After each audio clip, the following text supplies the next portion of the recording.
पूर्व मुख्यमंत्री दिग्विजय सिंह ने दिया बड़ा बयान। दिग्विजय सिंह का बीजेपी प्रदेश अध्यक्ष बीडी शर्मा पर बड़ा पलटवार।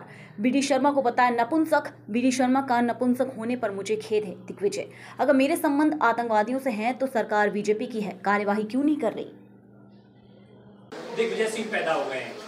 माननीय बीडी शर्मा यदि मुझे आतंकवादियों का हिमायती मानते हैं तो उनकी नपुंसकता पर मुझे निराशा होती है। जो व्यक्ति सरकार में ट्रिपल इंजन सरकार, केंद्र, राज्य, नगर पालिका, नगर निगम, वो मुझे आतंकवादी का सहयोगी मानता है तो वो नपुंसक है कि नहीं जो मेरे खिलाफ कार्रवाई नहीं करवा रहा है? रामेश्वर शर्मा साहब।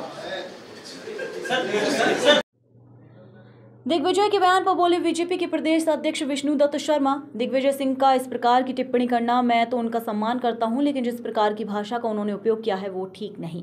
उनकी वरिष्ठता और वे जिस स्थान पर रहे हैं, मैं ऐसा मानता हूं कि इस प्रकार के शब्द का उपयोग करना ठीक नहीं है।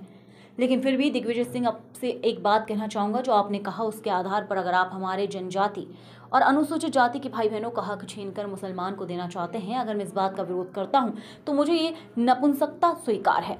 दलित आदिवासी भाइयों का हक मुसलमान को देने के लिए आपका जो प्रयास है, मैं आपके उस पौरुष तत्व को भी चैलेंज करता हूं। मैं ऐसे शब्दों का उपयोग तो नहीं करूंगा, लेकिन छोटे और हल्के शब्दों का आपने उपयोग किया है। लेकिन आपकी मानसिकता दुर्भाग्यपूर्ण है। देश के अंदर आज भी आप मुसलमान के हक के लिए हमेशा से ये बात कहते रहे हैं। कांग्रेस, आपके प्रधानमंत्री ने कहा कि देश के संसाधनों पर पहला हक मुसलमान का है। आपके बड़े नेता भी कहते रहे आरक्षण में मुसलमानों को आरक्षण देना है या नहीं।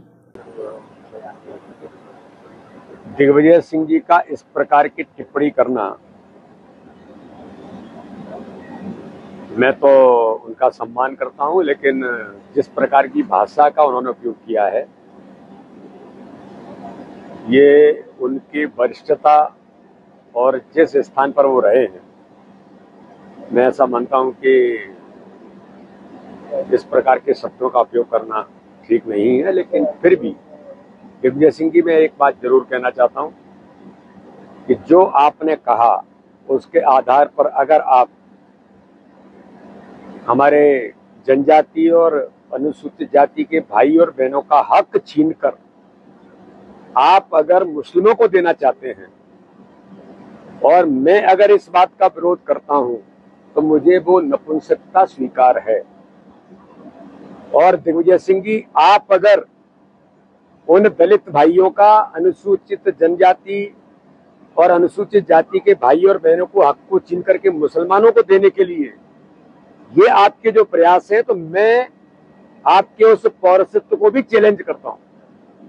इसलिए मैं ऐसे शब्दों का उपयोग तो नहीं करूंगा जिस छोटे और हल्के शब्दों का आपने उपयोग किया है। लेकिन दुर्भाग्यजनक है आपकी मानसिकता। देश के अंदर आज भी जो आप मुसलमानों के हक के लिए आप हमेशा से कहते रहे हैं, कांग्रेस के अंदर आपके प्रधानमंत्री ने कहा कि पहला हक मुसलमानों का है। आपके कांग्रेस के बड़े नेता ही कहते रहे कि आरक्षण में मुसलमानों को आरक्षण देना यानी अनुसूचित जाति जनजाति भाइयों का हक छीनना। तो इसको अगर कांग्रेस और आप अपना पौरसत्व मानते हैं तो मैं इसे चैलेंज करता हूं।